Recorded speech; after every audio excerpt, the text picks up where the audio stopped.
श्री कृष्ण के नाम का चमत्कार कर देगा आपको भी हैरान। वृंदावन से एक गोपी प्रतिदिन दूध दही बेचने मथुरा जाती थी। एक दिन ब्रज में एक संत कथा करने आए। वे गोपी भी उनकी कथा सुनने गई। संत ने कथा में कहा, भगवान के नाम की बड़ी महिमा है। इस नाम का जाप करने से बड़े कष्ट टल जाते हैं। नाम तो भवसागर से तारने वाला है। यदि भवसागर से पार होना है तो भगवान का नाम कभी मत छोड़ना। कथा समाप्त होने के बाद वह गोपी अगले दिन फिर से दूध बेचने चली गई। उसी बीच रास्ते में यमुना जी थीं।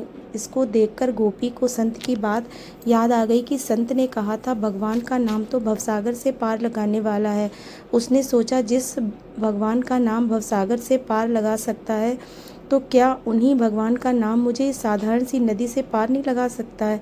इसी निस्वार्थ भाव के साथ गोपी भगवान का नाम लेकर यमुना जी की ओर आगे बढ़ गई। जैसे ही उसने यमुना जी में पैर रखा तो लगा मानो जमीन पर चल रही है, और ऐसे ही वह सारी नदी पार कर गई। दूसरे पार पहुंचकर उसे बहुत ही प्रसन्नता हुई और मन ही मन सोचने लगी कि संत ने तो ये बड़ा अच्छा तरीका बताया पार जाने का। अब रोज रोज नौका का भी पैसा नहीं देना पड़ेगा। एक दिन गोपी ने विचार किया कि संत ने मेरा इतना भला किया तो मुझे उन्हें खाने पर बुलाना चाहिए। अगले दिन गोपी जब दही बेचने गई तब संत से घर में भोजन करने को कहा। संत तैयार हो गए। अब बीच में फिर यमुना नदी आई। संत नाविक को बुलाने लगा तो गोपी बोली, बाबा आप नाविक को क्यों बुला रहे हैं? हम ऐसे ही यमुना जी में चलेंगे। संत बोले, गोपी कैसी बातें करती हो, यमुना जी को ऐसे ही कैसे पार करेंगे? गोपी बोली, बाबा आपने ही तो कथा में कहा था कि भगवान का नाम लेकर भवसागर को भी पार किया जा सकता है, तो मैंने सोचा जब भवसागर से पार हो सकते हैं तो यमुना जी से पार क्यों नहीं हो सकते हैं। मैं ऐसा ही करने लगी, इसलिए मुझे अब नाव की ज़रूरत नहीं पड़ती। संत को यह सुनकर विश्वास नहीं हुआ और वह गोपी को कहने लगे, पहले तू चल, मैं तुम्हारे पीछे पीछे आता हूँ।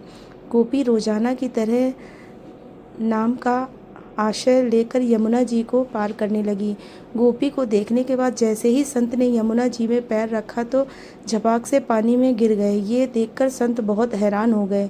अब गोपी ने जब देखा तो कि संत तो पानी में गिर गए हैं, तब गोपी वापस आई और संत का हाथ पकड़कर तब चली तो संत भी गोपी की भांति ऐसे ही चले जैसे जमीन पर चल रहे हों।